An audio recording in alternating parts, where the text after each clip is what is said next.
Мубина Ниязова. Мубина Танашева-Ниязова 1895 жылы қазіргі Атырау облысында дүниеге келген. Негізі Танашевтар Бөкей Ордадағы атақты әулет болған. Мубинаның өзі қазақтан шыққан тұңғыш жоғары білімді дәрігер қыздардың бірі. Қоғамдық жұмыстарға белсене қатысқан қайраткер. Алаш қайраткері Уалитхан Танашевтың немере қарындасы. Мубина бастауыш білімді текті тұлға Хусни Жамал Нұралханова басқарған қазақ қыздар мектебінде алған. Бұдан кейін Астрахандағы қыздар гимназиясында, кейін Саратов университетінің тіс дәрігерлік мектебінде оқыған.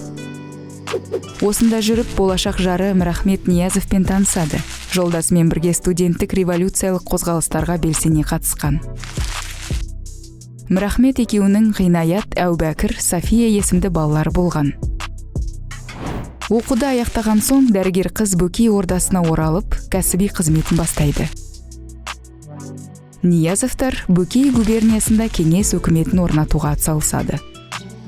Феминизм әлі кеңінен таңыла қоймаған шақтың өзінде Мубина Ниязова білім беруге, әйелдер гигиенасына, ана мен бала денсаулығына алаңдаушылық білдіріп, өзі және серіктестері ұйымдастырған конференцияларда жиі мәселе көтеріп отырған.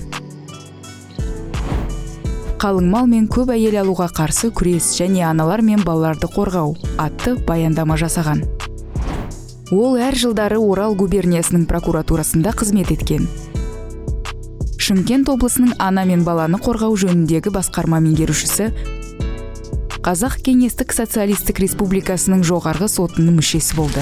Кейінірек Алматы қаласында республиканың түкпір-түкпіріндегі балалар үйлерінде тәрбиеленген қазақ қыздарына арнап фельдшерлік мектеп ашуға атсалысты. Осы мектептің алғашқы директоры болды.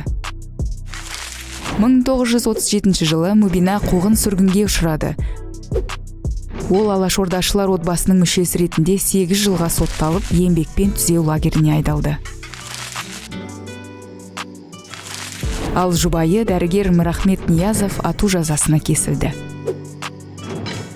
Ұлдары Ғинаят пен Әубәкір майданға шақырылып, одан мүгедек болған Ғинаят қана оралды.